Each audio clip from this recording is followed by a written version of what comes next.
Boa tarde, turminha. Tudo bem com vocês, meus amores? Espero que sim. Olha só, agora nós vamos conversar um pouquinho como que alguns sinais gráficos ou algumas letras podem mudar o som de uma vogal, né? E totalmente o significado de uma palavra. Olha só, a palavra que a Lili escreveu aqui foi manha. Por exemplo, o bebê faz manha quando está com sono. Se eu pego essa palavra e escrevo dessa maneira, o que a Lília fez?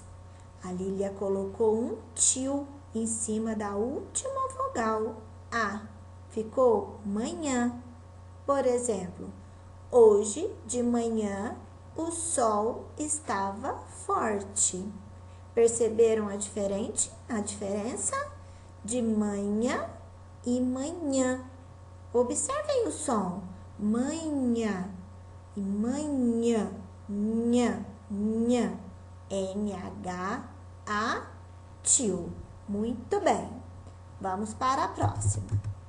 Aqui nós temos a palavra Roma. Roma. A capital Roma é muito visitada pelos turistas. Roma. Muito bem. Se eu escrevo dessa maneira, eu coloquei um tio em cima da letra A. Ficou Roma. Roma. Ma. Percebam o som. Roma. Romã. Romã é uma fruta bem saborosa, né? Perceberam a diferença dos significados e do som?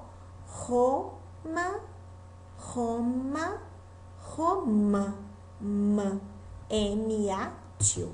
Mas nós também podemos passar por essas modificações com outras, acrescentando consoantes. Por exemplo, aqui nós temos a palavra seta. Eu posso colocar a letra N e essa palavra ficou senta. Ó, percebam a diferença. Seta, seta, senta. N, porque a próxima consoante é a consoante T, certo? Muito bem. Aqui nós temos outra palavra, sobra.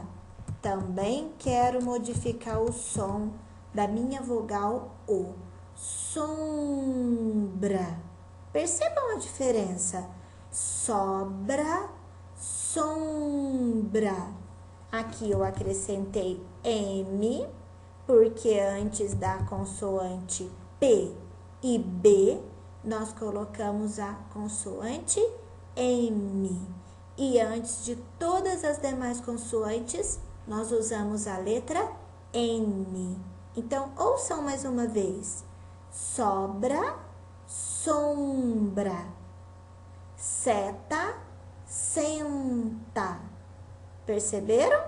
Roma, romã. Percebam como que essas vogais tiveram o som modificado quando colocamos o tio e quando colocamos a consoante M ou N depois de uma vogal e antes da consoante. Tudo bem? Bons estudos, turminha. Boa orientação aí para vocês e a gente se encontra, tá bom? Um beijo, turminha. Tchau, tchau.